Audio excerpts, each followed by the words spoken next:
കേന്ദ്ര സർക്കാർ പ്രാബല്യത്തിലാക്കിയ പുതിയ ലേബർ കോഡുകൾ ജോലി സ്ഥിരത ഇല്ലാതാക്കുമെന്ന് ആശങ്ക. 29 തൊഴിൽ നിയമങ്ങൾക്ക് പകരം 4 ലേബർ കോഡുകളാണ് കൊണ്ടുവന്നിരിക്കുന്നത്.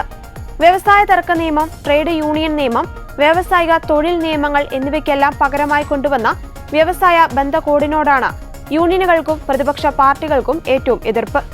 പല വ്യവസ്ഥകളിലും പിരിച്ചുവിടലും അടച്ചുപൂട്ടലും നിർബാധം നടത്താൻ വഴിയൊരുക്കുന്നതാണെന്ന് തൊഴിൽ മേഖലയിലെ വിദഗ്ധരും ചൂണ്ടിക്കാട്ടുന്നു.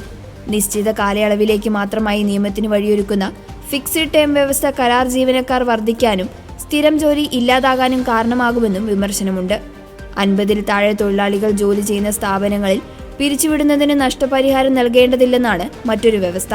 ജോലി സമയം, ശമ്പളം, അവധി, പിരിച്ചുവിടൽ, സസ്പെൻഷൻ, പരാതി പരിഹാര സംവിധാനങ്ങൾ എന്നിവയുമായി ബന്ധപ്പെട്ട് രേഖാമൂലമുള്ള ഉത്തരവുകൾ 300-ലേറെ ജീവനക്കാരുള്ള സ്ഥാപനങ്ങൾ നൽകിയാൽ മതിയാകും.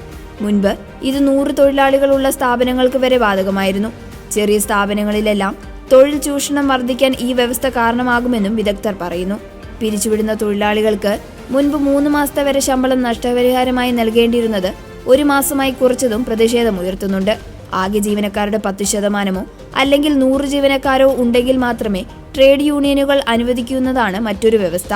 സാമൂഹ്യ സുരക്ഷാ കോഡിൽ ESI സൗകര്യം എല്ലാ ജീവനക്കാർക്കും അനുവദിക്കുന്നതിനു പകരം 40-ന് മുകളിൽ പ്രായമുള്ള തൊഴിലാളികൾക്ക് വാർഷിക ആരോഗ്യ പരിശോധന എന്ന വ്യവസ്ഥ മാത്രമാണ് ഉള്ളത്. 10-ലേറെ ജീവനക്കാരുള്ള സ്ഥാപനങ്ങൾക്ക് മാത്രമാണ് ഇത് നിർബന്ധമാക്കിയിരിക്കുന്നത്.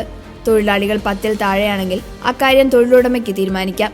അടിസ്ഥാന ശമ്പളത്തെക്കുറിച്ച് വ്യക്തതയില്ലെന്നും EPF, ESI എന്നിവയുമായി ബന്ധപ്പെട്ട വ്യവസ്ഥകളിൽ മാറ്റം വരുത്തിയിട്ടില്ലെന്നും തൊഴിലാളി സംഘടനകൾ കുറ്റപ്പെടുത്തുന്നു.